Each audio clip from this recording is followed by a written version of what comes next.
I am spending and paying off my credit card every month, but my credit score isn't going up. Can somebody please explain how the score is actually calculated?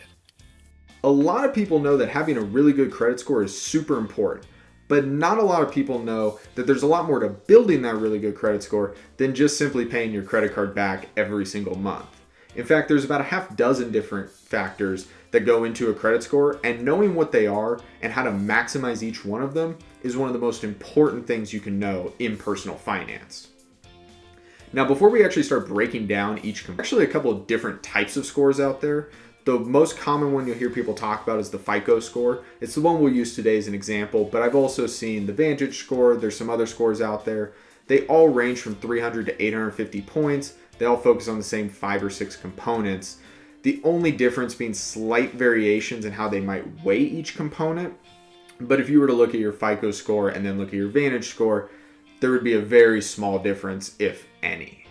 So again, we're using the FICO score as an example, but don't focus on the actual weights because this can vary from score to score. The better way to break this down is you have 2 major factors, your payment history and credit usage, which make up 60 to 70% of your score, and your minor factors, which is credit history, new credit, and credit mix, that make up the remaining 30 to 40%.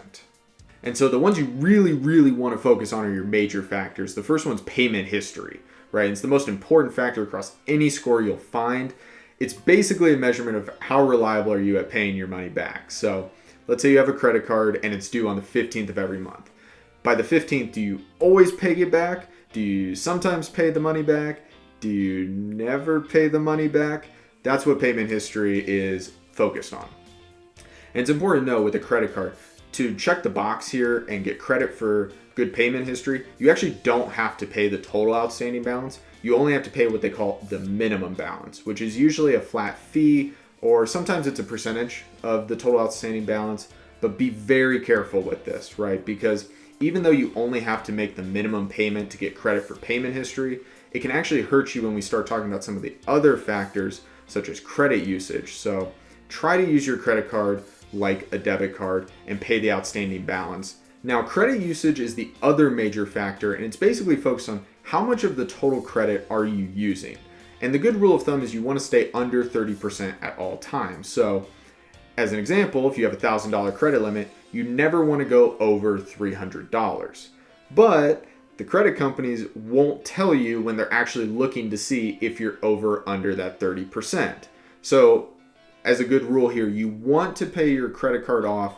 I've seen people do it weekly, bi-weekly. You want to do it regularly. You don't just want to do bulk payments at the deadline because you run the risk of at some point, and of course it'll be the point when they're looking, being over that 30%.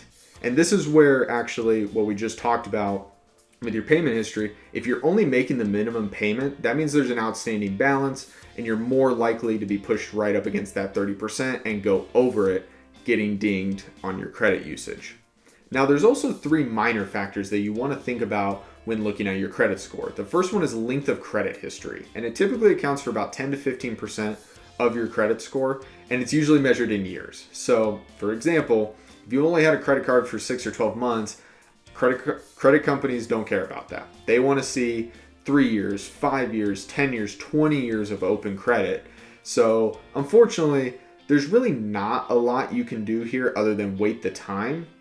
But if you do get a credit card in your late teens, early 20s, even if it has a low credit limit, you never use it. If it doesn't have an annual fee and it doesn't cost you anything to have it, keep it open because you will still get credit for those years and it will actually really help your credit score in this category. Now, the next minor factor that you want to be thinking about is what we'll call new credit. It typically accounts for about 10% of your total score, and it's focused on how many new lines of credit have you opened up recently. And it's a situation where more is not always better because opening a new line of credit typically involves a lender doing what we'll call a hard inquiry on your credit score. And this hard inquiry typically in the short term will lower your credit score, but if in the long term, if you continually are opening new lines of credit and you continually have these hard inquiries, it's actually could be a sign to potential lenders that you don't have a lot of liquidity or a lot of money. You're trying to get a lot of money from a lot of different places and could suggest that you're not not really prepared to pay it back. So when it's talking about new credit, more is not better. Don't always open new lines of credit. Try to focus on only 1 to 3 credit cards and focus on increasing the limits of those individual cards rather than getting new cards. Now, the last minor factor that you want to think about is credit mix. However, if you're a young adult, this is actually the one that you should be the least concerned with. It only accounts for about 10% of your total credit score, and it's basically focused on, can you manage and pay back different types of credit, right? So that could be a credit card, it could be a car loan, a mortgage, direct line of credit. They just want to see, can you balance and manage different types? It is a feather in your cap if you can do it, but it's such a small percentage of your score that it's not worth going out and getting a massive car loan just to prove that you can pay both a credit card and a car loan off.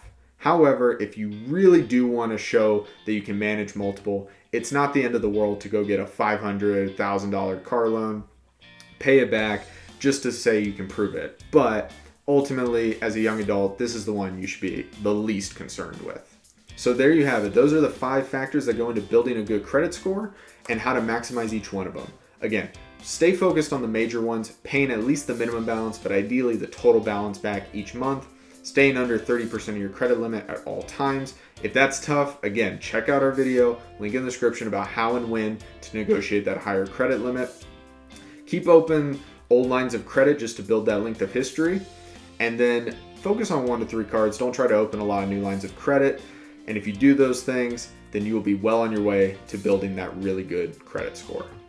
Credit cards are a great tool, but an even greater responsibility. For more information, check out our credit card playlist.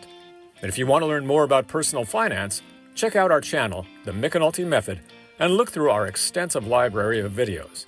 And if you have a personal finance question that we haven't answered, leave a comment below or email us at TheMcEnultyMethod@gmail.com so that we can help you live a better financial life.